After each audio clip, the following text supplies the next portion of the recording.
Mic is on mute. Well done. Well done, Paul. You know, like you haven't done that before. Jesus. Hello, how you all doing? Welcome to MYT feedback across ADSR Sounds, across the lovely people at Magnetic Magazine, and also on the MYT YouTube channel. How you all doing? It's me, Paul James Nolan, and we are back for more track feedback goodness. And this is a bit of a special one, this one, because we've got something really, really cool happening. This is an A&R session, so this will be slightly different to what we've done previously, where we've had legends like Guy Barone, Funk Devoid, Patrice Baumel, you know, all those amazing people, and the guests that we've got coming in the future are amazing also. We're going to do it with a record label, so we are going to be joined any second now by Chris Forshaw, who is one of my oldest and dearest friends, and is also the label manager and the founder of Nightcolours, which has been a really, really up and coming and really, really exciting progressive house label that's been absolutely breaking through in the last few years or so. So really, really excited to do this as we move over. And there we go. And I don't know why the music's playing. The wonders of live television. There's Chris. How you doing, mate? You good? Yeah, you all right? Yeah, I'm good, mate. I'm just like, you know, I'm stressing with live television here at the moment. Like, I'm normally much more smooth. I don't know what's going on with me today, but you know, it is what it I'm a is. bit disappointed I wasn't classed in the legends section there at the start. Well, you know, you will be by the end of it, mate. Do you know what I mean? Because you know, you're the legend that, like, a bit like me, you lurk in the background and kind of like put everybody else over. Do you know what I mean? So yeah, it's all good. So how are you, mate? You everything fine with you? Everything good with the label? Yeah, it's going well at the moment. I have to say the last year or so has been really good. Lots of tracks that have done really well, lots of DJ support. It's just going in the right direction, really. It's been a really good 18 months or so for the label. Yeah, it really has. It really has. I mean, I've noticed it because obviously the label's been going for quite some time, hasn't it? And then, like, I find this with a lot of record labels where you tend to kind of like not bob along, but you kind of tend to get into a bit of a groove. And then at some point at the development of a label, it tends to just take an upward trajectory. You know, you get one or two really good records under your belt with like really good DJ support, and then all of a sudden it's off to the races. And that's definitely something that's happened with Nightcolours in the last year and a half, like you say, and it's definitely grown a lot. The label, I've seen it myself. Yeah, I think so. I think it started off in a little bit of a different place, to be honest. It started off not as I'm going to say big room focused or like big track focused, and then as you say, really, we just sort of found our groove with it, and found records that worked for everyone really. Mm. And once you get that support, and once things start to go well, more people want to get involved, Yeah. and it just sort of snowballs from there then, like you say, really. And you get on this trajectory which changes everything really. Yeah, I yeah. mean, there's no Ferraris or anything like that yet, but it's it's certainly better. Yeah, yeah, sure, sure. I understand that, mate. There's no Ferraris knocking around for me either, to be honest with you, apart from like the little Matchbox ones that I've got on my table over here. Do you know what I mean? Or the ones on my PlayStation when I'm playing Gran Turismo. That's about as close as I'll ever come, to be honest with you. But you know, it is what it is. So yes, great stuff. So as we were saying, you know, all of these tracks are unsigned. So I wanted Yeah. to do sessions like this with labels, like, and you're the first amongst them. In fact, you were the first person I thought of when I came up with the idea of doing these types of sessions. And, you know, we're going to do a few of these with like different labels. You know, we've got Brent, who I just did the track Ethereal Pulse with. That's Yeah. got the Hernan Cataneo remix that's coming out on the 9th of May. Shameless plug, but you know, it's my session, so I can do whatever I want. You know, he's going to come and do a Probitech one as well. So every now and then, when we bring legends in, like yourself, just to, you know, there you go, there you go. We're happy now. We're happy now. The ego's been stroked. Uh, we're gonna actually like punctuate having those amazing artists come in, like, you know, we've mentioned like Guy Barone before and Funk Devoid and everything, and we're going to bring in like some labels. So the whole point is to actually help people get signed in the first place. Yeah. And that's basically what we do at MYT. I mean, you know yourself, because you are technically like an MYT alumni yourself. Do you know what I mean? Because like obviously we worked in the studio on and off for a while as well over the years. So you're very familiar with what we do and, you know, how we try and help artists move into full-time careers. So eventually, hopefully there is a Ferrari and not just a Matchbox one, but you know, you see where you're going. So yeah, very, very cool. So yeah, we're gonna get straight into it. So we've got 11 tracks, and we've got 5 from our current community of MYTs. And you know, as you know, Chris, like the standard from those guys is incredibly high because they're subject to our artist development program. And then we've got some really, really great ones from outside as well, because we like to try and like mix it up with everyone. So very, very cool indeed. So we're going to start with one from the community, and we're going to go with Ariel Gray. Now, Ariel is somebody who we're quite excited about. Reason being is he did an EP on our label. So we also have a label called Emergent Properties, which we launched because of the high quality of people in the community. And his EP last year performed really well, and it got a huge amount of support from Elkie Klein. So, you know, he's got good chops and he's got a really, really high level. So I'm excited to get your opinion on this, but this is a brand new one from him called The Craft. So we're going to get straight into it, and we're going to hit play and bring that in. Here we go.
Well, there you go. There was Mr. Ariel Gray. And first of all, we just had a bit of a technical issue on the stream. For some reason, you were getting two versions of that at the same time and not very well mixed. Apparently, there was some bad beat matching going on. Apparently, and it was down to our live streaming software gathering the audio from Zoom and from Logic at the same time for some reason. Like, why would it do that? I don't even know. But unfortunately, that sort of compromised the listening experience for people on the stream. So thanks for bearing with us. That will not happen again. I do absolutely guarantee that I can beat match.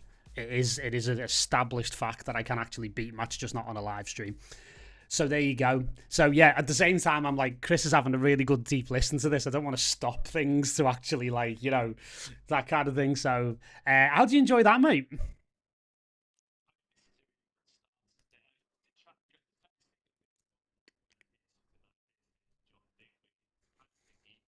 Mm.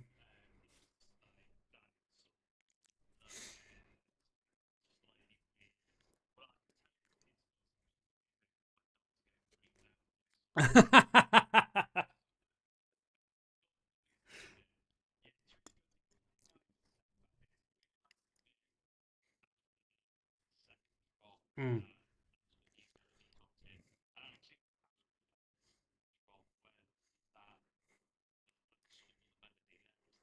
Mm. Yeah.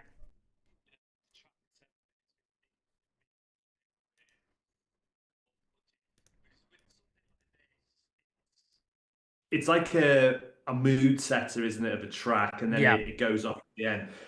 So you've got to be careful that it doesn't get boring, and lose it. It's got to keep, that sort of momentum going. And I Yeah. just felt in that in that middle section, Yeah. I know that there's variation in it, but it just felt like it Mm. dragged a bit there Yeah. because the rest of the track is really good. Yeah. It is a really good track. Hmm. Yeah, really No, liked no, it. absolutely. Yeah, I totally agree with you. I think there's I think there is a case for like, applying what we like to call the Patrice Baumel rule of one of everything, where like essentially you could strip that section back quite a bit and rather than having like say for example like two really long breakdowns, you could have like one really really functional one that does the trick for the entire track, Yeah, and then it kind of cuts it down a little bit. You know what I mean? Because it may well be that if, and again, like another aspect of it is you could cut down that middle section by like say 45 seconds. You've then got a really good super tight functional 6.5 minute record that yeah, really gets in, does the damage, and then gets out. Do you know what I mean? yeah. But like And just so go after you, mate. just keep that energy flowing through it. Yeah. Yeah, exactly. Yeah, Yeah, exactly. Because I think there is definitely an aspect of like, not that he didn't know where he was going with it, because like this is like a mastered record, like, and yeah, he's ready to send it out. So there may well be a case for even doing like this is like an extended mix, and then making those little alterations that we were talking about into like what you call like a club mix. yeah, Do you know what I mean? So it kind of, or like a dub mix, like a dubbier version of it that really sort of hits home.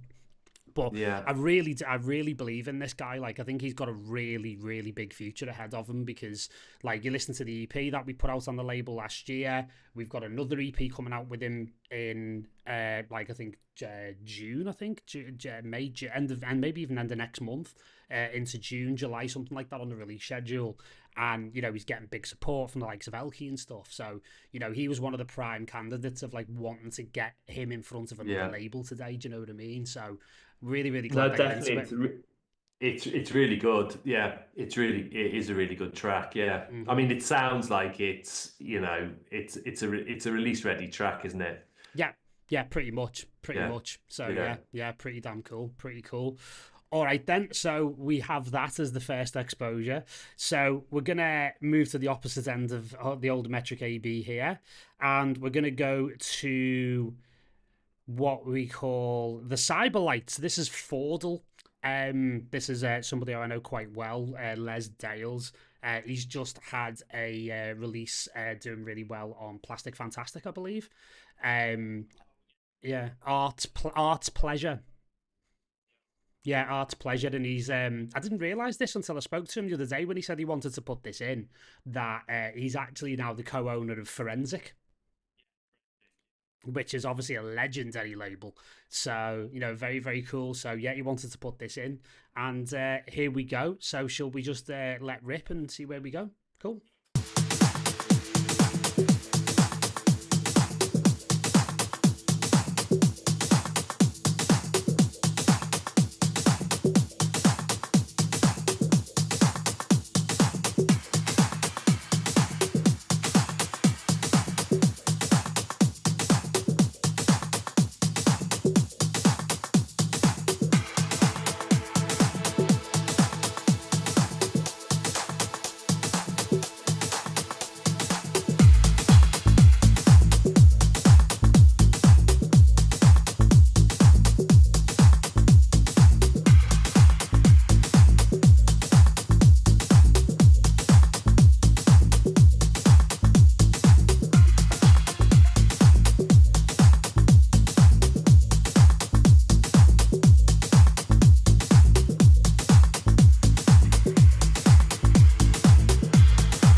there was Fordle with the cyber lights.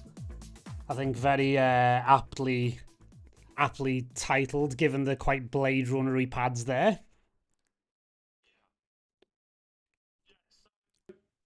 This, I think, if keeps the energy really well throughout the sections. This is sort of like what I was talking about with the first one. Mm.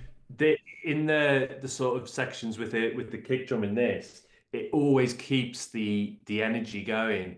It's really good. It's like really quite funky, isn't it, as well? Mm. It's got like sort of mix of like the sort of houseier end of the prog sort of the prog world. Mm-hmm. The only thing I would say again, because this is again another really good track, it's a little bit too long for me. I Mm-hmm. mean, the big break is, I think, a bit too long, and so's probably the first break. I think I'm just that's 8 minutes, isn't it? Yeah, with the For outro and everything, me, yeah. if someone sends me a track at 8 minutes, I'm always probably going to say this needs to be at least a minute shorter.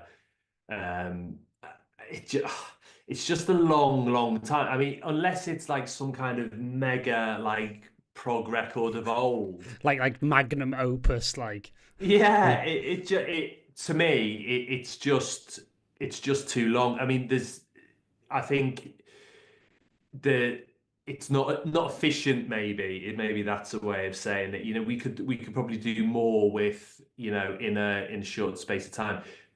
But saying that, the track is really good. I really like a lot of the elements and sounds in this and the melodies.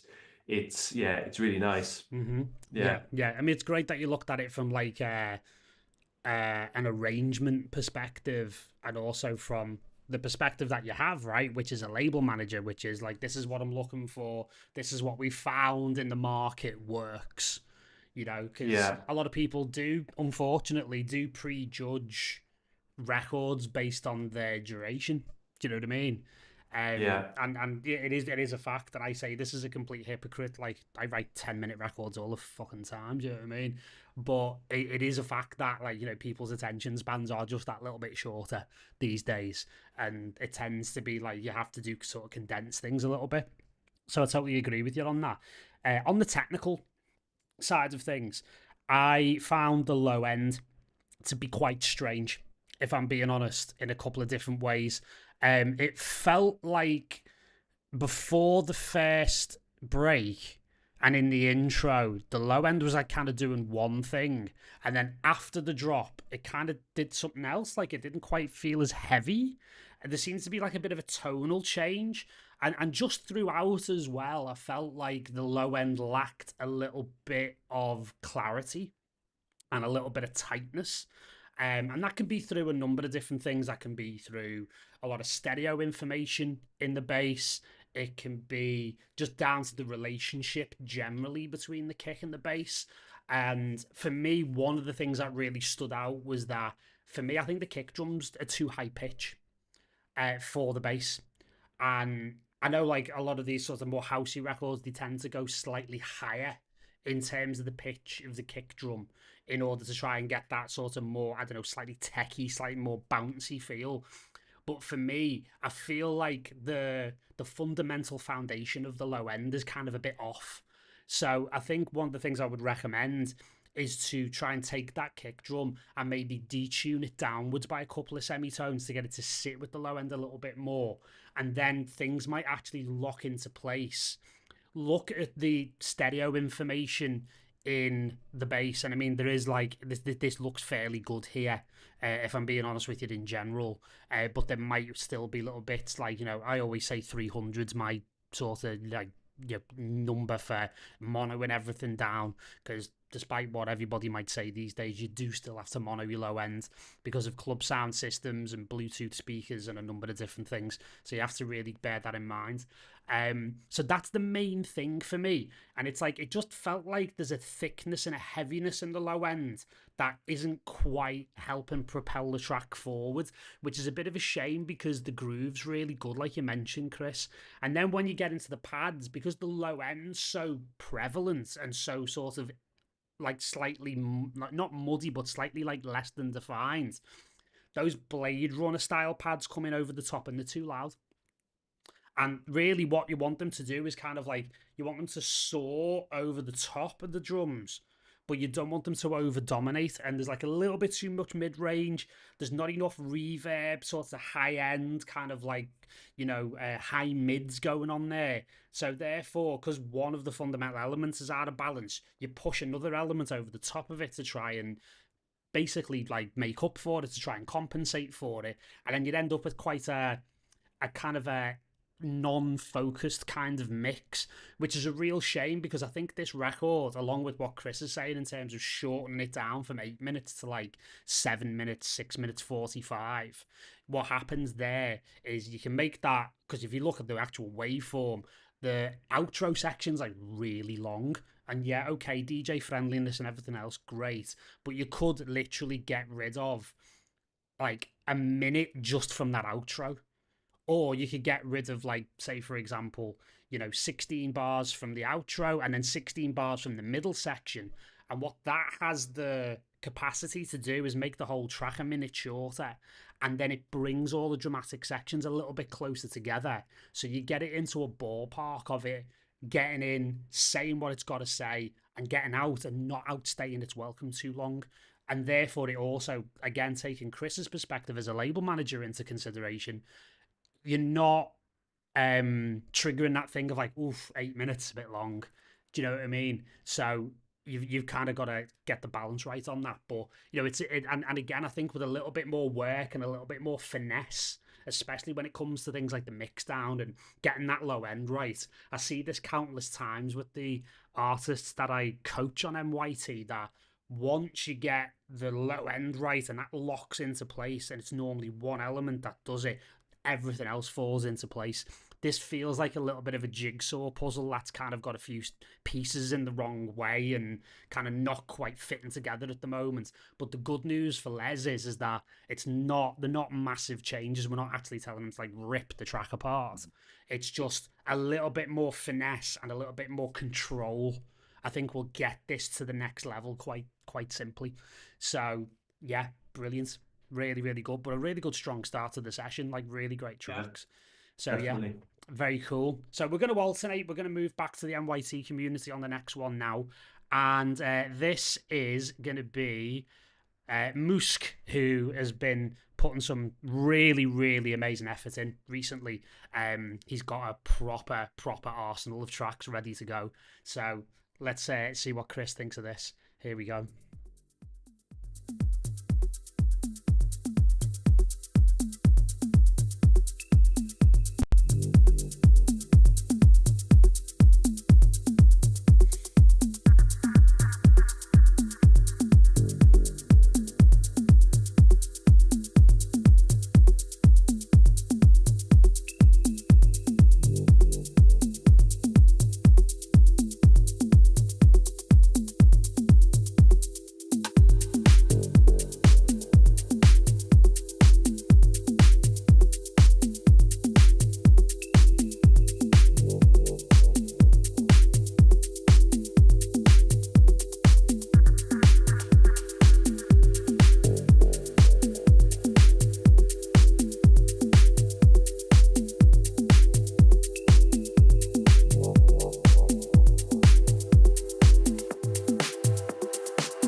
go. There was Musk with a bit of a deeper one there.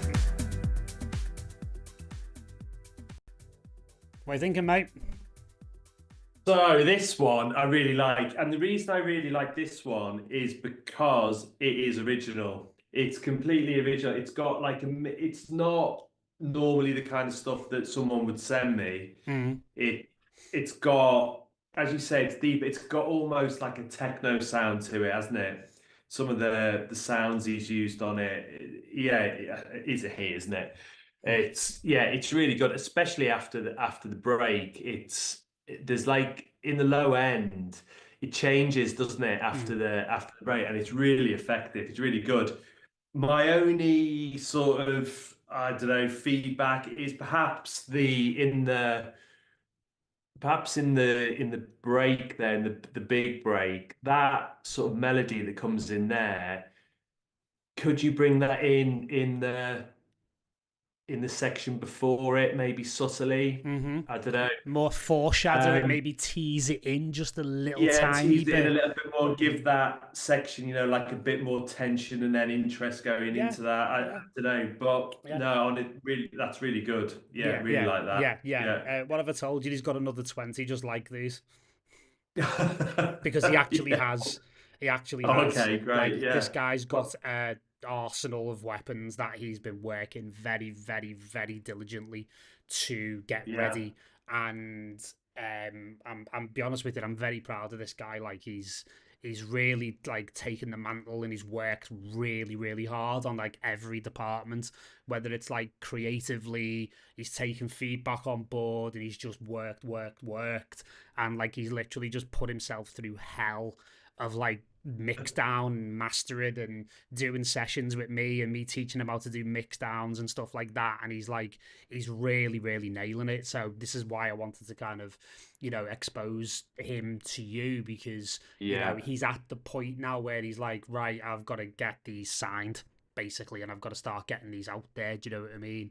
So, from a technical point of view, like I don't really have a lot to say on it because I think it's really, really good. I think it's like, again, it's release ready. Yeah. The only little bit of feedback that, as you said, is like maybe just a little bit of foreshadowing, and it could be as simple as like, having like a reverb tail of the actual Yeah. melody itself, not the actual melody. You could actually set that up so you could like resample just a big reverb of it, triggering the reverb and just having that sort of float over the top just a little bit. Yeah. Just so again, it's like you're not playing your cards, because I actually quite like how it saves, like there's a discipline in like how he saves like the main riff for the break. But like you Yeah. say, there's a way of like kind of tickling people's taste buds, if you will, to Yeah. kind of Yeah. get them ready for it. Which, and this is what I love about the feedback you've given about that section. It gives that section more tension, but the word I would use is purpose. It's not Yeah. just an interim section to get you from one break to another. It's like from the second it drops, in that first drop, you're starting to prepare the ground for what's to come.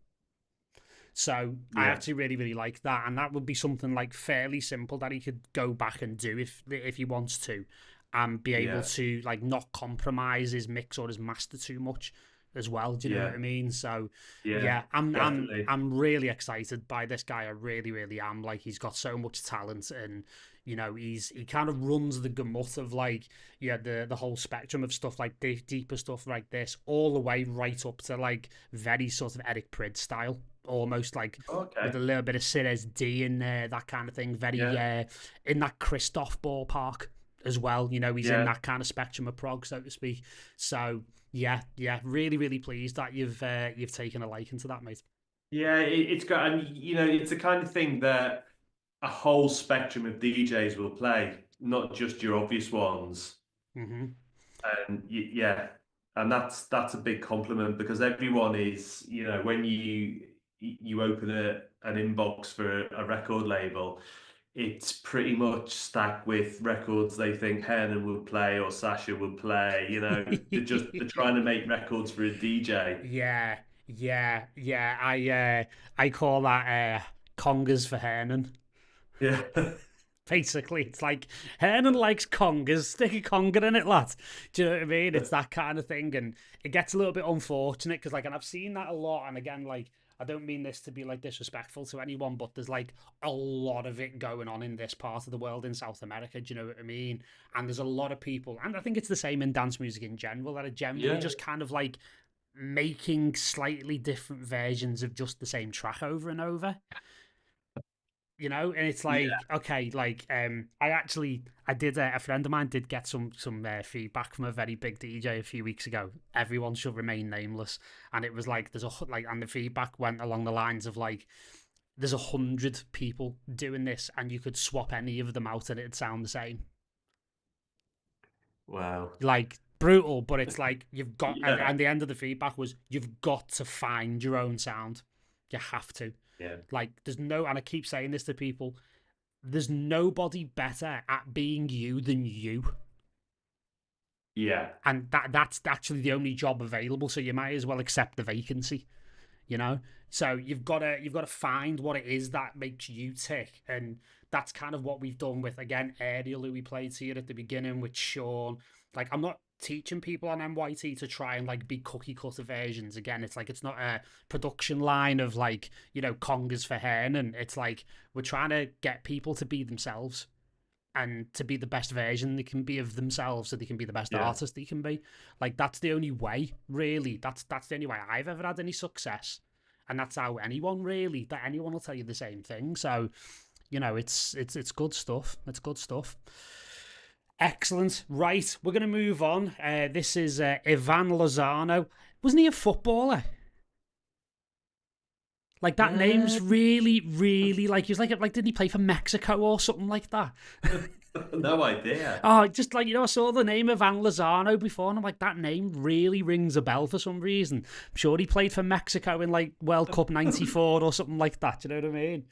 But anyway, Real betting. no, yeah, exactly, mate. Yeah, exactly. Hey, we've got a bit of a superstar in the chat here. Hello to Mr. Maze28. I'm a big fan of yours. There you Ah, go. hello, Mario. Yeah, there you go. There you go. This every month we seem to have a slightly different legend or star in the chat. Like, you know, in the past, I was actually reviewing a Tim Green masterclass that he did for us about 5 years ago, and it was basically half the masterclass was Sebastian Ledger in the comments trying to derail the whole thing, basically. And like every month we get like a Guy Barone in the comments, like with Patrice and stuff, and May's 28 today. So, mate, Mario, if you're going to do the same journey as everyone else, Guy ended up doing one of these sessions, so you're welcome to be a guest anytime. So, you know, don't be thinking you can land in the comments for free. You'll have to turn up and do a shift. So anyway, right, we're going to go to Ivan Lozano, whether or not he was a former footballer. And here we go with I Keep Searching.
Whether he was a legendary Mexican striker or not, he certainly knows how to make a record. I'll tell you that much. Yeah, I mean, this is pretty much full on from the minute it starts, isn't it? Mm-hmm. Yeah, it's this is a big room track for sure. I mean, it's yeah. I mean, what can I say? It's good at what it does, isn't it? I Mm, mean, it's solid. The drums are really good in it. The vocal isn't to my taste, but it works really well mm-hmm. with this record. The drop's really good. I mean, there's enough interest all the way through because I mean, really, it's just full on all the way through, and it doesn't really get boring or anything like that. It keeps interest, keeps energy. I mean, it's pretty good, really. Yeah, it's Yeah, pretty on the nose, for that like South American prog yeah, sound. Like it's definitely like a yeah, very, very high quality example of that for sure. yeah, I definitely. agree with you on the vocal is not quite to my taste either. But again, that's like a subjective thing. Yeah, Yeah, yeah, sure. you're the arty one. I'm the technical, like sort of supposedly impartial technical guide here. You know what I mean? Like I'm trying to take my emotion out of it, which is very difficult. For me, the feedback is all technical, and yeah, Yeah, you're right. It is full on right from the off. For me, and this is from a technical standpoint, not from an arrangement perspective, not from a musicality perspective, although what I'm about to impart is going to help quite a lot. The master's far too loud. And it's in that you probably saw before when I went into the dynamic section on Metric AB, and it was in the squashed area, and you never want to be in that area. The absolute maximum you want any peak part of your track to hit on the master is -8 LUFS, and this on average the entire track is -7.5 on average. So this for me, and that again, if you want like a loudness reference, -8 is considered to be a loud master. Do you know what I mean? And we're in like really loud master territory. Do you know what I mean? We're not quite at Metallica Death Magnetic just yet, but we're not far off, right? So the thing with that is it's denied, it's powerful, it's a really powerful track. But if it took one step back in terms of loudness, what would happen is that the track would actually get even more powerful because there's more room, there's more dynamic range to be had. So again, the dynamics showed squashed, and you don't really want to be anywhere more than 7 on this PSR scale here. This is that competitive. The line's at 9. This area here was literally when I switched it on just before the drop, and then as it dropped, it just cascaded down. So what we're actually looking at here is there's only 6 dBs worth of difference between the loudest and the quietest part of the track, which over the long term of a track can really fatigue the ear, and it can really fatigue the dance floor.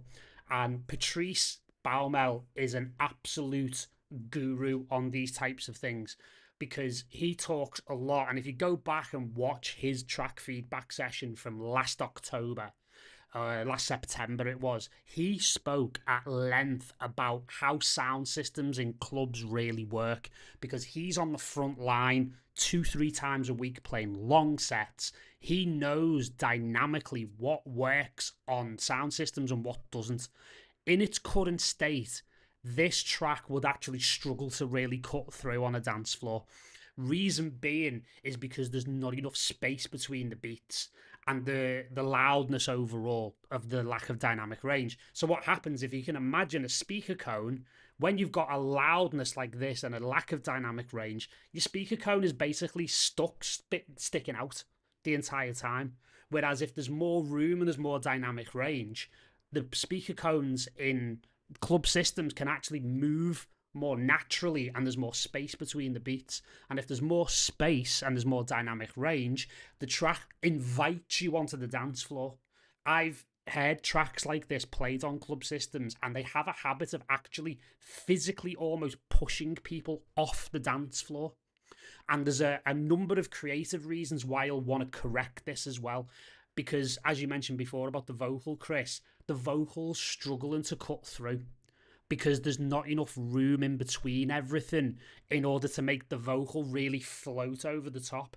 And I think the vocal might actually be a little bit more to my taste if it could actually sit on top of the track properly. But because of the way that it's been mixed and mastered, it actually can't sit on top of the track. It's being slightly overwhelmed and it's kind of fighting to try and get over the top of the track, which is an amazing track. Again, this is not a judgment of the musicality. In fact, this is where the art and the science meet. This is where you use the technique and you use the theoretical understanding and the audio engineering in order to make the art get its point across. So what I would encourage Ivan to do is just take a little step back on loudness, get back into that -8 LUFS sort of area and let the track breathe. Let the beats breathe. And it can be a full-on track, but it can be a little bit quieter overall, which will get better performance. Now, a lot of people know I'm a mastering engineer, and my masters are, on balance, ever so slightly quieter than what people want. But when they play them out, they're more dynamic and they do more damage on dance floors, because guess what? There's a gain pot at the top of the DJ mixer. Just turn it up to 1 o'clock. And then you're golden. You're absolutely fine. So sometimes we need to take a little step back in order to take 2 forward. This is a very, very good example of this. Finally, as well, my pet subject, bass mono compatibility. This has a lot of stereo information in the bass. And again, what I would do is put something like a mono maker, from Brainworks, for example. BX Control is excellent. I would set everything from 300 Hz down to be completely mono, because then you've got a strong fundamental underpinning of your low end that will work on club systems no matter whether or not they're stereo or mono. The vast majority of them still tend to be mono, and especially when you get to the bigger festival stages, and you say, for example, you look at where Hanan plays here, 10, 15,000 people. Those sound systems are not stereo. They're too big. And I know because I work for the sound system company that makes a lot of those systems, D&B Audio. They're just too big to be stereo, to be useful in that regard. So you have to mono your bass. You have to.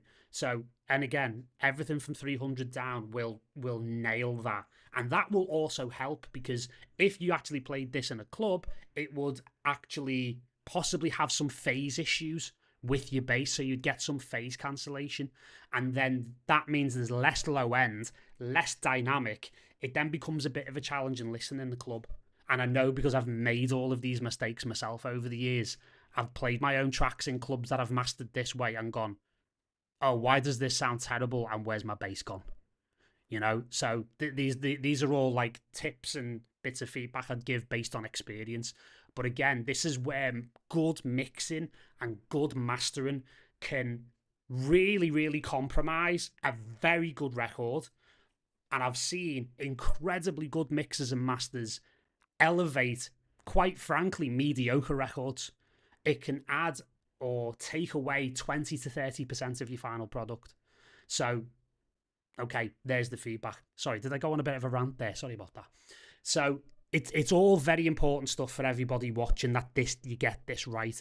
And again, it's great to educate yourselves on stuff like that. I would highly recommend, if you're learning about this, I would highly recommend sending your stuff to a mastering engineer, sending your tracks to a mix engineer to hear what they do with them. So then you can pick up tips if you are one of those types of artists who eventually want to actually write, mix and master their own music that they're writing.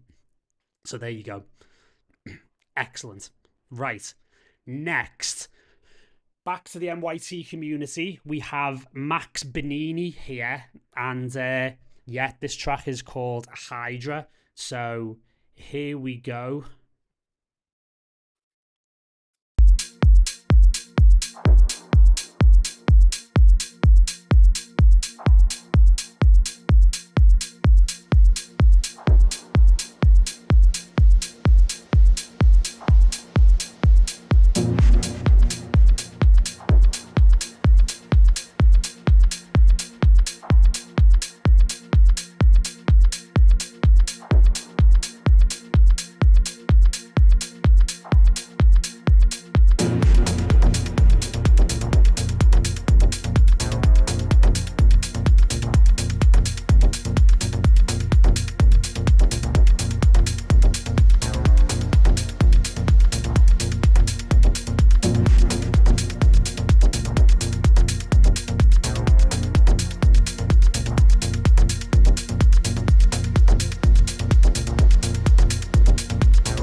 Bit of a Sid SD vibe on that one, mate.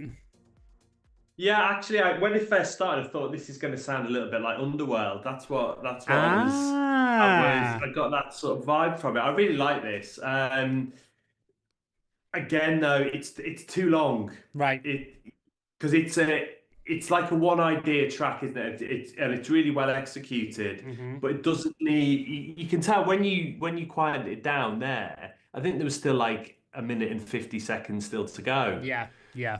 We can with a track like this, like I think you said before, you get in and out, and Mm, that's perfect for a track like this. It's full on, isn't it? mm. It's a real banger. It's a great track, but it's an in and out track. It's It's not a track that needs to take you on a journey. yeah, It's not taking you on a journey, is it? It's yeah. taking you to copy base. It's taking you to the destination, and that's it. Yeah, Do you know what I yeah. mean? You're getting off after this Yeah, yeah, one. exactly, mate. Yeah, last stop, last stop. Yeah, exactly. don't Yeah, don't fall asleep in yeah. the carriage while it's stationary at the station before you go back where you came from.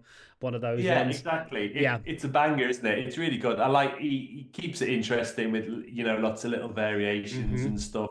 Oh yeah, yeah, yeah. The drop's really good. Yeah, it's nice. I actually really like the start. Hmm. Those first couple of minutes Yeah. because Hmm. it's quite. I know nothing really seems to be happening, but actually Hmm. it is happening. It sounds pretty good. Yeah, Yeah, yeah. I would class this as extremely DJ friendly.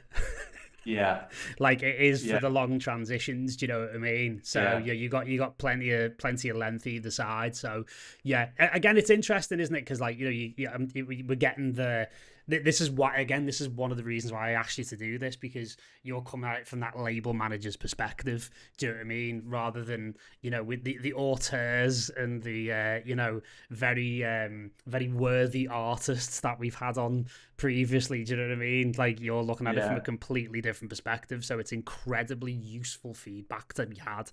You know, so again, it's actually incredibly simple to just like cut the intro and the outro down a little bit, and yeah, you could almost keep the rest of it as is and yeah. just I would say so. let it yeah just again just turn it again into one of those get in get out type sorts of situations. But Yeah, yeah, I mean, again, Max is another one I'm really excited about.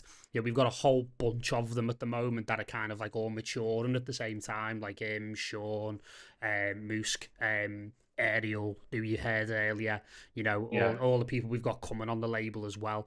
So it's just great. It's really exciting that we've kind of got like an entire class of people sort of like emerging at the same time, so to speak. But yeah, I really love this because it's like you say, it's straight to the point. It's kept yeah, interesting all the way through. There's absolutely no confusion about what it is or what it's there to do. Do you know what I mean? It's yeah. just there to take your Exactly. head off, and that's it. Do you know what I mean? And Yeah, and again, he's another one who's like in that sort of sweet spot in between, I would say, like two or three different genres of like that Sid SD slightly off towards techno, that Christophy type sound, and then something really progressive as well. So yeah. if you're mixing in the middle of that Venn diagram, it means your addressable market's much wider. Oh yeah, definitely. Do you know what I mean? And there's going to be Yeah, range as well, because like one of the things that I yeah, really love with working with artists like these guys is to encourage them to have a bit of range. So there's like what you heard from Sean Musk before. That's one of his deeper cuts, and it's like you've got a bit of a spectrum of like different styles and different kinds of energy levels that they play to as well. So yeah. yeah, brilliant stuff. So yeah, good. More excellent feedback there. So yeah, great stuff. Okay, Alan Schultz, who I don't think is a famous German striker, by the way, just to say. Yeah. I'm not going to start like relating everybody's names to like alleged former footballers, but we're gonna have a listen to this. So this is called Always. So here we go.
Bit more of a groove of that one, mate. Yeah, so this is good. I know Alan Schultz actually. Ah, He's a good producer. He's a very solid producer. I feel like this, like there's a bit all the way through. I was thinking, oh, this could do with like a bit of emotion in it, and then it comes in that mm, final yeah. drop. There's a bit there. I just feel like that in that bigger. There's a quite a big drop in the middle, isn't there? Mm-hmm. I think maybe there you could have a little bit more something emotion. Not, it doesn't have to be major or like over the top, but just a little teaser of emotion there Mm. because it's really nice, isn't it? It grooves all the way through. It's it's a kind of thing that you can imagine Hernan playing. It's got that sort of vibe. Yeah, I mean it's really good. Yeah. Yeah, Yeah, definitely. I agree with you because what I was feeling like it was missing was like a little bit of a hook. yeah, Just a little motif, like nothing too grand or too, melodramatic. Just a yeah, nice little, even like a little three-note ostinato or something, just to yeah, add that extra little bit of flavor, like you say, that extra little bit of emotion. And I always like to talk about tracks as, in the context of storytelling.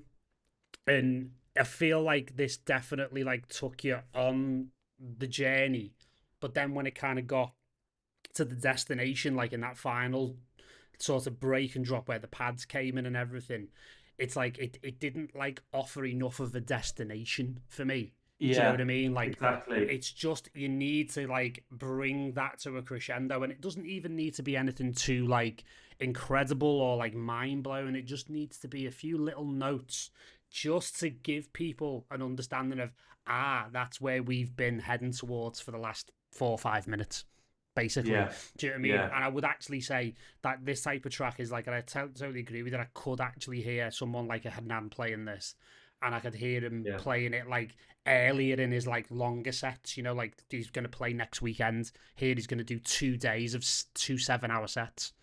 Like across yeah, on 2 days, like 7 hours day one, 14 hours total. He's gonna play, and he will play this like early on to kind of get the groove going, and to kind of it's a gear shifter, from the lighter stuff into something a bit harder. So you yeah, just need that extra little frisson of like emotion and tension and musicality to not just like give this a destination, but to also foreshadow what's to come in the context of a wider set. if yeah, if Alan does that, and technically I think the track's great. I think it sounds great. I really do. I think it's nice, it's dynamic, it grooves a lot on a technical and on a mixdown perspective. I don't really have a lot to say. It's more it's more like I say, if you get that emotion right, and this becomes one of these, like I call them like a Swiss Army knife record, where it can work no matter where you play it in a lot of different contexts. And this is the type of record like I always pull out and I'll be playing for like a year because it just yeah, does the job in a number of different circumstances, but only if it's got that extra little bit of emotion attached to it. You know what I yeah, mean? And I think that would yeah, actually take him into a trajectory, like similar. I tell you who does this really well is Guy J. Just yeah, that little, salt bay of emotion, sprinkled on the top. That'll just get it to the next level. That's all it needs. yeah, definitely. Yeah, yeah. But amazing stuff, Alan. Really, really cool. Yeah, really good.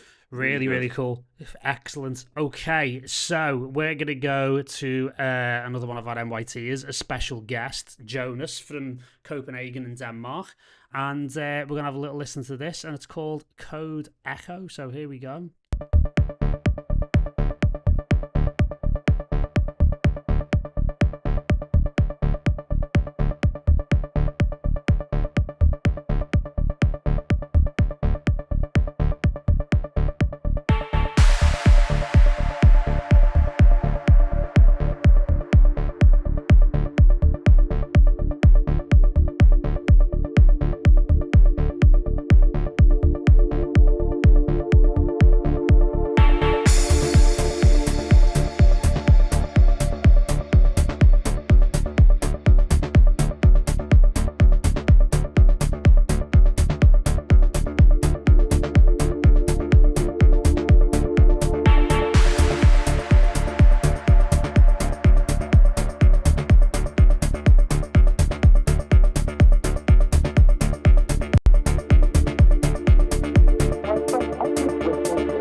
Well, there's an interesting one for you, mate.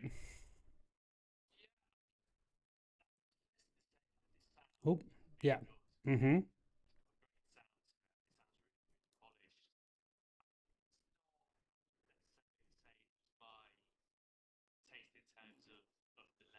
Mm-hmm.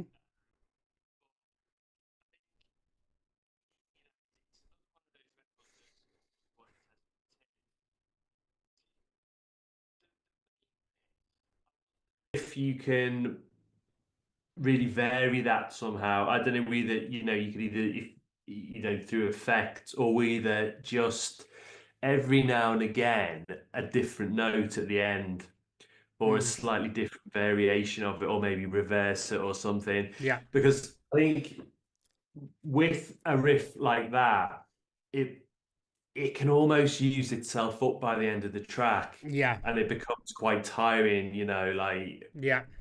sort of on the ear really. So you always know what's coming with that sound. Whereas there's subtle things you can do, isn't there? A different note, like a third or something, or a fifth, or whatever, that will completely change it and be Mm. like, whoa, and it adds a whole different sort of dimension to a track, I think. Yeah, yeah. I know what you mean. So yeah, like you were saying, it's not like what you would call like your taste for the label No. is basically what you're saying. So yeah, so fair enough on that. And like because there's quite a lot of like layers going on as well. Yeah. And one of the things we've been working on with Jonas over the last year or so is like really like getting to like a real clear, simple like set of sounds that really cut through and it's definitely doing that for me. I mean, where I think he sits is like he's kind of like on that borderline again between like something progressive and something that's a bit more melodic techno. If you know what I Yeah. mean, like I would, I mean he knows this already, but I would liken him similar to artists like, say for example, yeah, Jonas Salbach and like labels like Radicon. I think would be Radicon, yeah, yeah definitely. would be like a really good fit for him, and I think he's already on with that at the moment. But yeah, like I say, it's true. Like you may need like a little tiny bit more variation in the riffs, so it doesn't again like outlast its welcome a little bit, and it starts to get a Yeah. bit fatiguing and a bit boring. Um, I also just found in the final third because obviously I've heard this before, but like this is like the latest version that I've heard. There was like a couple of sounds in the final third, and I'm like, not really sure you need to use that in the final third in terms of like throwing the kitchen sink and everything. There was like Yeah. that that sound that comes in that pause before the drop, that whoa whoa whoa whoa whoa whoa whoa whoa, Yeah. like it was coming in again later on in the final third, and I felt like it was kind of getting in the way of the other sounds a little bit. And maybe what needs to happen is that kind of like one time only event kind of approach where it's like you only hear that sound in that area of the track because that's like the thing that differentiates that section Yeah. and also the track from other tracks because there's a discipline. I've always said this. There's a discipline in using sounds like that only the one time. Do you know what I mean? So Yeah. like a little bit of like tidying up, a little bit of like variation in like the main melodic riffs, and I think that this is ready as well. And this isn't mixed either. Because like Jonas basically I mix the tracks for Jonas as well, you see. So it's something I offer to the MYT members as well, as that I'll mix and master the tracks for them as well, Yeah. to get them into the right ballpark.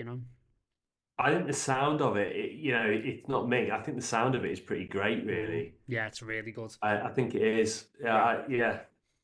yeah, Yeah. So great.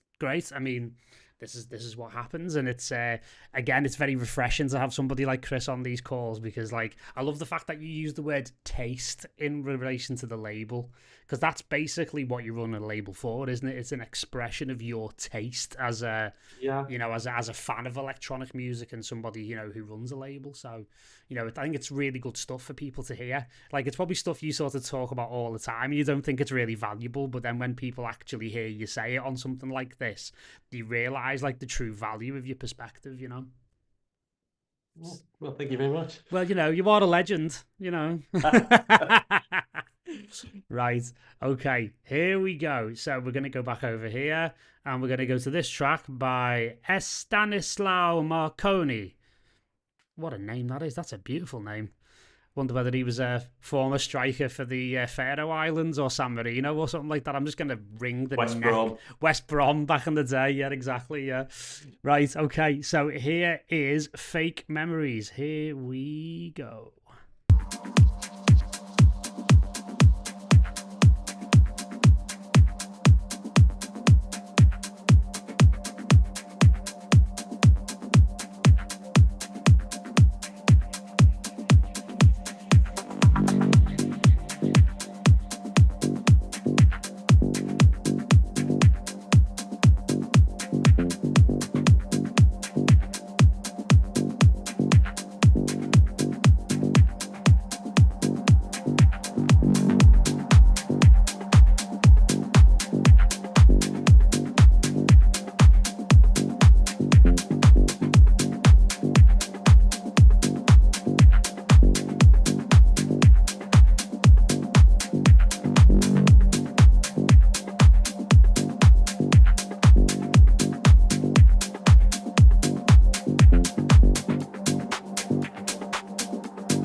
absolute beauty, that mate.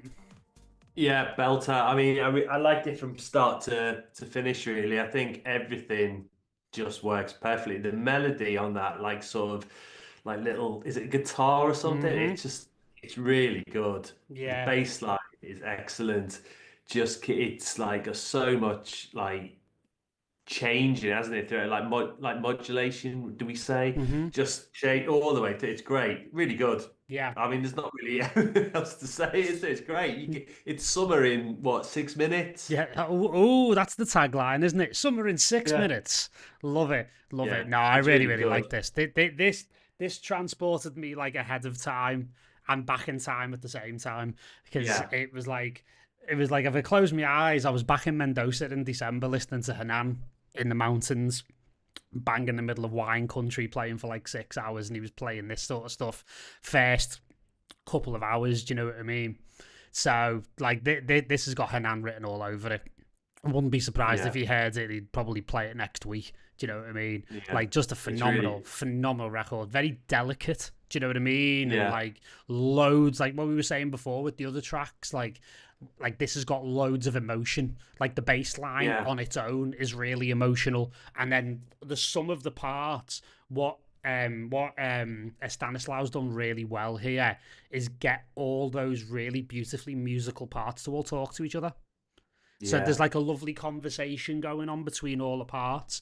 My only little bit of feedback is like I just feel like you could have made slightly more of the break and the build and the drop. It could go if you wanted to. You could go another leg in terms of like higher in terms of tension if you wanted to. Just a yeah, little tiny bit more build and maybe just in that little pause before it drops, just a little drum fill, just a little brum, something like that could just like really help set it off on the next stage of its journey.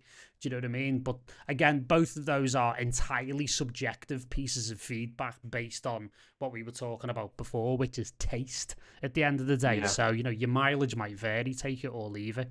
But no, it's a phenomenal record. It really is. It's really beautiful. It's a real contender, yeah. that. Real contender. Yeah, really well done. The one thing I really like about that bass, like he's really timed where he changes it and gets that little bit of emotion in it. Hmm. He's really timed it well. Yeah. It's like a break, isn't it? Really, that Yeah. like it's back to the groove again. Yeah. Really good. Yeah. Yeah, Really really good. good. Like, it's a masterclass in holding back, Yeah, which a lot of really great electronic music like this actually is. Like, it's that holding back to the last possible moment before you like sort of release the tension, that kind of thing. yeah, But it's a beautiful, it's an interesting one, isn't it? Because it's like it's got that summery vibe, it's got that lovely rolling groove, but also there's like an element of like tension building in it as well. So again, it's one of those Swiss Army knife records you'd be able to play almost anywhere and it would work yeah, really. Yeah, yeah. phenomenal. Great stuff. Amazing stuff. Stanislaw, amazing. Thank you for bringing that in. One thing I wanted to double back on just before we went to the next track, I just wanted to talk about what you said relating to the last track and what we were talking about, taste. Again, like Yeah, your taste as the label and stuff.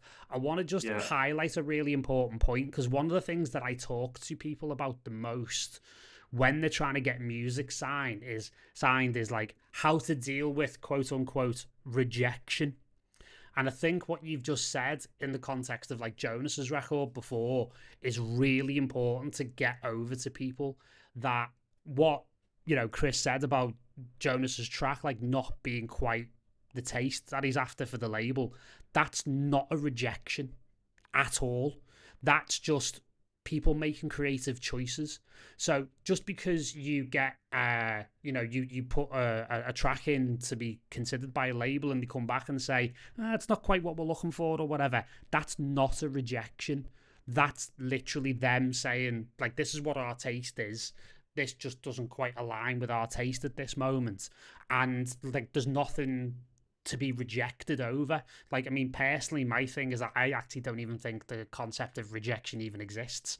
I think, honestly, you end up in a place where you're meant to based on being redirected by those people saying, yeah, really good, but not quite for me. Do you know what I mean? So this is what I mean, Chris, like about why I invited you on here. that's another little thing that I think's really important for people to hear. Is that like when you say things like, okay, yeah, it's great, but it's not quite my taste for the label, that doesn't reflect personally on the artist or anything that they're doing. It's just a simple creative choice based on your taste. Yeah, completely. And I think the difficulty is, I think, is that when you're a producer and you're putting all your time and effort into it, it's so personal to you Mm, that when I hear it and it's just, I've got hundreds of demos coming through and it's just, well, it's not really my style. If it feels like rejection, doesn't it? hmm But you're right, it completely isn't at all. Um, and I guess that sort of comes back as well to when people are submitting demos. And I know this is a slightly different sort of forum, but when people are submitting demos, it's really, really important, whatever label you're sending it to, that you know about that label. Yeah. You know what they're releasing, what the last 5 or 6 releases have sounded like, or the artists on that label are sounding like, because it's just a waste of everyone's time if you're sending stuff that is completely not aligned with that sound, because you're never going to get signed at any label you send to, if you're not in their sound world. And so many people do it. It's yeah, it's a really important point when you're sending out demos. Yeah, absolutely, absolutely. I mean, I I don't want to see what the state of your inbox is like for the label, mate. To be honest. Yeah, well, it's better than others, let's say that. Yeah, yeah. I mean, I had very, very similar experience with Chapter 24, to be honest with you.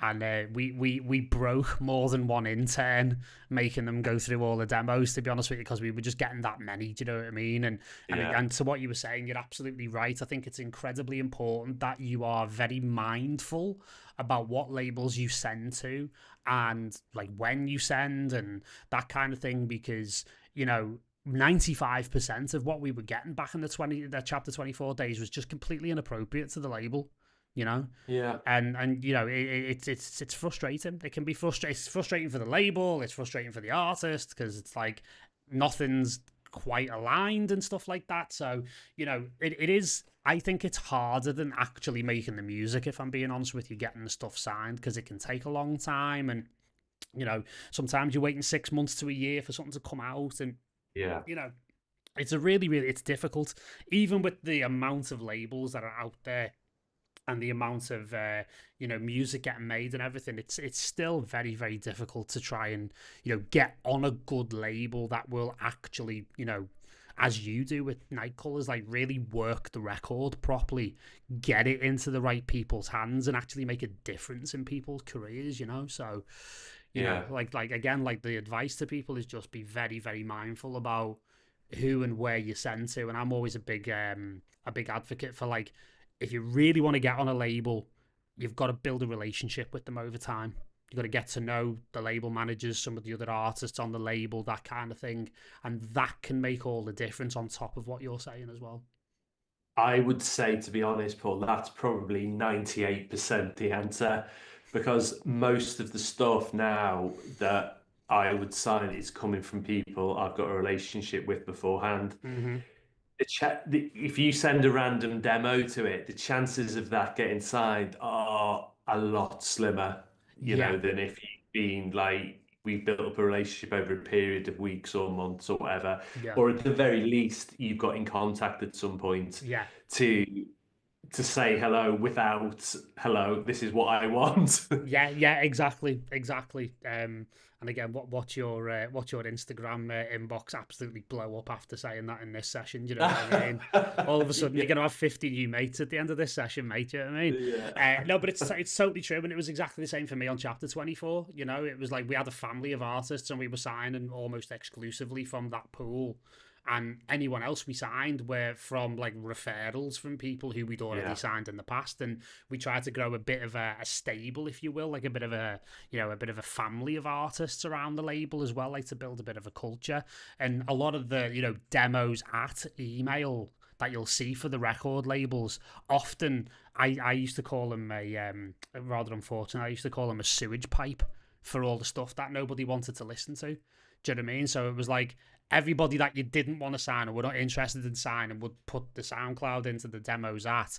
And you know, it's an unfortunate reality that unless you're some sort of like, you know, real savant on the spectrum and you want to sit there and go through 500 demos a week and 495 of them are completely inappropriate, you know, to get to those 5 things that you might even consider, it's like the risk reward is too high, isn't it? Do you know what I mean? Yeah. So it is a bit like message in a bottle type territory by going straight to the demos at email. And, you know, to be honest with you, my fix for that was I don't have one. I don't accept demos. The only tracks that we release on Emerging Properties are from the MYT members, so you've got to be part of the community to even get through the door, to be able to be good enough to be able to be considered, you know. And like we've got that much good music coming through that I'll be honest with you, we're signed up through 2026. Like we're you know, we've been like that. We filled the year out in like February. So you know, that's kind of, and I've had to basically like say to the community, if I offer to sign anything, don't believe me, because like there's too much. There's too much good music coming. So like I've got to kind of like discipline myself and say no, don't say it, Paul, don't say it. And on 1 or 2 occasions, I'm like, yeah, I'll put this out in February 2026. You know, that kind of stuff. Like, so I've just got to watch myself. But you know, but it's good. I think it's good to have that kind of discussion, mate, about the reality of what it's like to actually run a label, because then for people actually putting the demos in, it actually means they've got a much better understanding of how it works and why it might not work for any number. There's any number of different reasons why people won't take a record. Do you know what I mean? Yeah. And like absolutely none of them are to do with the artist or whether they're good enough. It's all to do with many, many other factors that are completely outside of people's control. So yeah, I think it's good in a session like this to have that as a reminder. Right, we're going to move on. Matt Black. We're going to listen to this. Redemption Arc. Here we go.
That in the trade is what we call a trancy squelcher.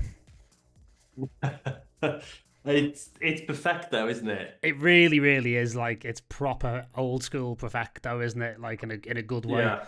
In a good way. Yeah, it's definitely that sort of Paul Oakenfold style. Yeah, cream courtyard. Oh yeah, yeah. That Our particular vintage, that mate, isn't it? yeah, Yeah. that is yeah, yeah. Again, it's Matt. It's not something that is really within the sort of Nightcolours hmm sort of palette, really. But having said that, it's really nice. I think going back to what we said for a couple of the other tracks, I think maybe a little bit more of variation, sort of variation in some of the like little riffs, hmm motifs would work wonders. Yeah. Um, Especially after the break as well. Um, because you've potentially got a really good track here because it's got really the sound, as I said, that saying it's that perfecto thing isn't a slight at all. I mean, No, not at all. that's a compliment, if anything. It's got some really good melodic elements in it. I just think a little bit more variation, Yeah. and it might give it that little bit more emotion. Yeah, and I think it's a winner then. Yeah, totally, totally. I think there's like this is not the word I would use. I think there's an element of like aggression that needs to be taken in the approach where Yeah, it goes a bit definitely. more balls to the wall. And I agree Yeah, with you on the variation, and it's not just in terms of the actual notes, adding the extra little note here or there, like you were saying before, with like say Jonas's track. It's also in the automation. It'd be really nice if you get sections where like the filters and the envelopes open right up, and you almost do like this peak moment, and then you pull it back, and you sort of create that element of drama within the context of the groove and everything else as it grooves along really nicely. And for me as well, I think the drums also as well could do with some variation because there's this sort of whole section around here, for example, where the kick kind of comes out. And I'll be honest with you, I was like filling in the gap with the breakbeat. yeah, Like there's a section there where you could do something really interesting that people aren't expecting, where you can flip it into a breakbeat in part of that section where the rest of the drums are going, and it could be as simple as just varying up the kick pattern. Like you might not need to do anything else more than that, and the whole thing kind of grooves really, really nicely then. And then the other thing I was thinking about is the strings are really nice, those sort of synth pad strings that add the emotion, really nice. But I think again, like you were saying before, Chris, with some of the other tracks, they could be foreshadowed and kind of introduced a little bit earlier yeah, rather than like coming in at like that particular moment and not being sort of telegraphed, if you will. I think a little bit more of yeah, a gradual introduction would work really, really well. And just those three things alone that we've mentioned, and I'm hearing like another big open hi-hat. I'm hearing rides 909 rides on the eighths, like when you flip back, because as you probably know, when you've heard tracks do this before, like a recent example, a fantastic example is the Sasha and Marsh track, Dead Synthy, where it just comes out of nowhere into a breakbeat. And then like there's a big break, a big build, and then the drops back into 4/4. So the contrast between the break section, the build, and the drop in 4/4 can be quite powerful. Then you can yeah, lean into that with extra percussion, big open hi-hats, rides, and really go for it. Do you know what I mean? And really lean into I don't know, the perfecto-ness of it all. But at the same time, throw a few curveballs that people aren't expecting to get them on the toes. yeah, definitely. Yeah, because I think there's a way of like doing this type of sound that would introduce some other elements that would actually like um put it in a different context, which then makes it really interesting. Do you know what I mean? And make sort of puts a bit of a 2025 slant on it, if you will. Do you know what I mean? So I think there's a Yeah, few little definitely. tricks there to be able to do it, but feedback in the comments is wild. Everyone's like, finally a bit of trance. Very good. Right, we've got two to go. So I won't go on another 15-minute rant about mono compatibility and mastering. Promise. Right, we're going to get Benjamin. This is our final MYT member, and this is a lovely track of his, so here we go.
Well, there you go. There's Seize the Day by Benjamin. Very I nice, isn't wasn't. it? Yeah, I wasn't really expecting what happened in the break actually when it came in. It was like, whoa, this is nice. Mm. Um, could it have gone after that break though? Could it have gone back to like darkness? Yeah, yeah, Do you know what I possibly. mean? And then maybe back to Rather the than light right at the end or something, like a little yeah, frisson, that type of yeah. thing. Yeah. Um, but yeah, really good, really good. I mean, I have to say, most of me is thinking there's a fighting in my mind saying I don't like that vocal, but actually it worked really well and I really liked it. Oh, you want to file that one as a guilty pleasure, do you, Chris? Yeah, I do. Yeah, yeah, I did. I just it went really well with the melodics. It went beautifully. It was Yeah, really good. yeah. Yeah, It's really interesting, isn't it? Because it starts out like this real like RP rumbly sort of like dark thing, and then yeah, when the light comes in and the vocals come in, it just turns on a yeah. fivepence, and it actually really works. Like in terms of the It does. transition. I mean, for me, like there's a couple of things because obviously this is not the first time I've heard this, but there's a couple of things I would say to Benjamin on this one is like again it's foreshadowing, isn't it? Even if it's just a reverse reverb of like a section of the vocal that just sucks it into the breakdown, so it's not completely like and here's it's like somebody Yeah, crossfaded it into like another record essentially. Do you know what I yeah, yeah, mean? And then in the break I'll be honest, I kind of found the ARP, because the ARP carries on, doesn't it? That ARP bass. yeah. It kind of carries on, and I found it a little bit distracting. And either that ARP bass can be rolled off almost to like make it a sub, or what I would do in that section is maybe take it out and replace it with like a held sub that goes through like a bit of a chord progression, like a sub progression that kind of like Yeah. underscores the vocal and it smooths out the break. It allows all the really beautiful musical stuff to really come through and really let it breathe and, let the vocal really catch. And then the drop, and like you're saying, like, yeah, you could go back into a little bit of darkness and then slowly but surely reintroduce all the lovely sort of lighter Yeah. parts if you want as well. Do you know what I mean? But I've always felt like, because like Benjamin's got like a really like specific sound. Like he's a bit of an Aussie bush duff raver, if you know what I mean. Like he loves stuff like Rainbow Serpent and like that's his jam, Okay. basically. You know Yeah. what I mean? So like it's very much in line with that kind of sound for that kind of scene, if you know what I mean. And I've Right. always thought Okay. there's a huge amount of potential for him in that kind of scene because, like, again, like if you listen to a lot of that stuff, it tends to be like it almost sounds like if progressive house is doing very, very beautiful tribute to certain elements of psytrance. Right. Do you know what I Okay. mean? But it's like Yeah. slower and it's still got a lot of the same elements, if you know what I mean. So it's an interesting little sort of almost like subgenre within prog in a weird way. But like just again with these like little touches and stuff, and again letting the vocal breathe and that kind of thing, and let it to sort of, because I think with the bass coming down a little bit, it let the vocal become like the center of attention a little bit more. I think Yeah. that's the main Yeah. thing. But no, it's really, really good, mate. It's really good, Yeah. and It's and nice. and Very nice. it's not we've extracted the guilty pleasure out of you tonight, so my work here is done. Absolutely fun, absolutely brilliant. Right, okay, last one. Last one, Chris is like, thank God. Needed the Wii for 3 hours. Right, this is, I don't know who's put this in, but it's called Keep Calling. So we'll figure out who it is and we'll get back to you. Here we go. Let me just change the audio over and here we go.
I think we've gone to the other end of the spectrum here, Chris.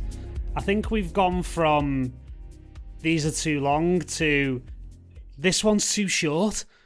Well, yeah, I would say that because it still feels like it's got a little bit left to say, doesn't it? Yeah, it really, really does. I mean, whether or not, because there's a bit of a fade out there, so whether or not Yeah. this person's kind of faded things out for just sort of feedback reasons or whatever, or just for sharing reasons on a live stream, I don't know.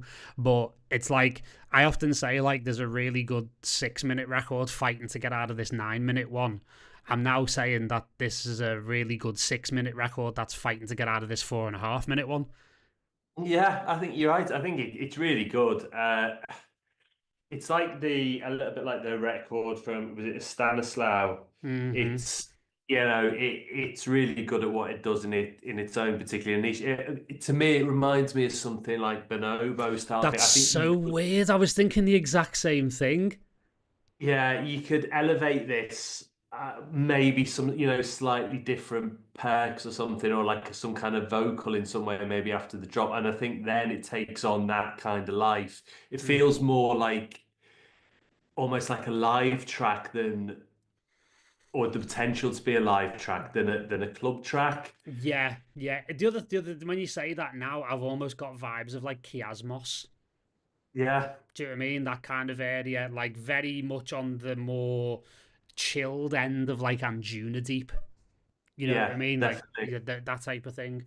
Yeah, very, very cool. On the technical front, what I'd say is I think the shakers are too loud.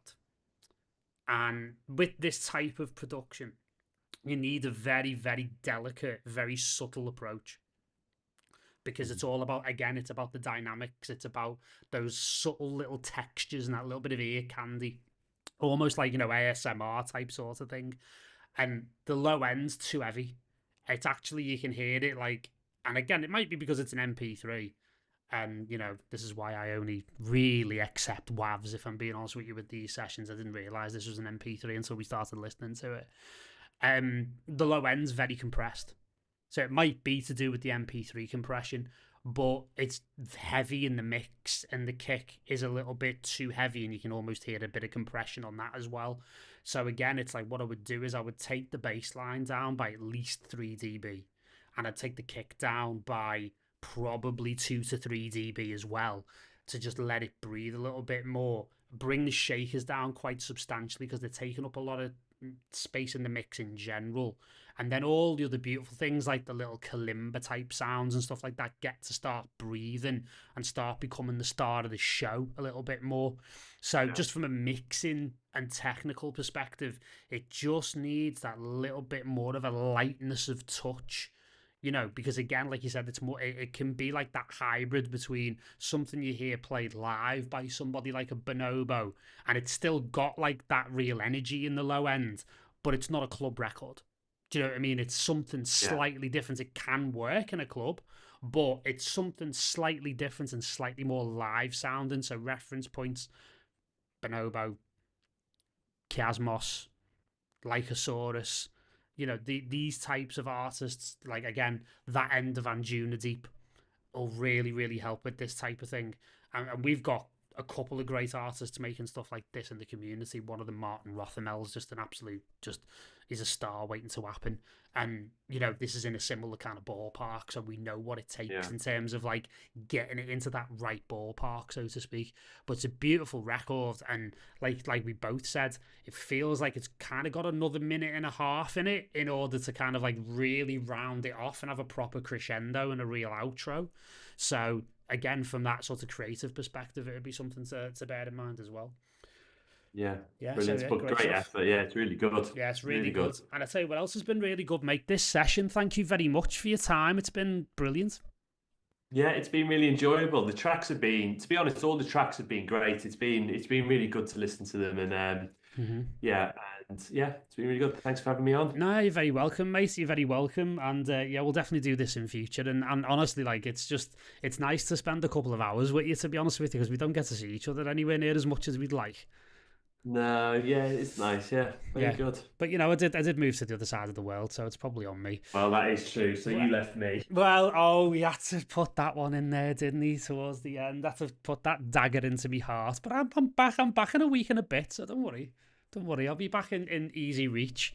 So yeah, thanks very much. It's been a great session, and again, like thanks very much for your perspective. Like we don't get this very often. We often get a lot of artist perspectives, but then not from people who are like actively running labels. So I think it's going to be Yeah, really, really useful for people. So yeah, brilliant, great. absolutely brilliant. All right, guys, that's going to do it.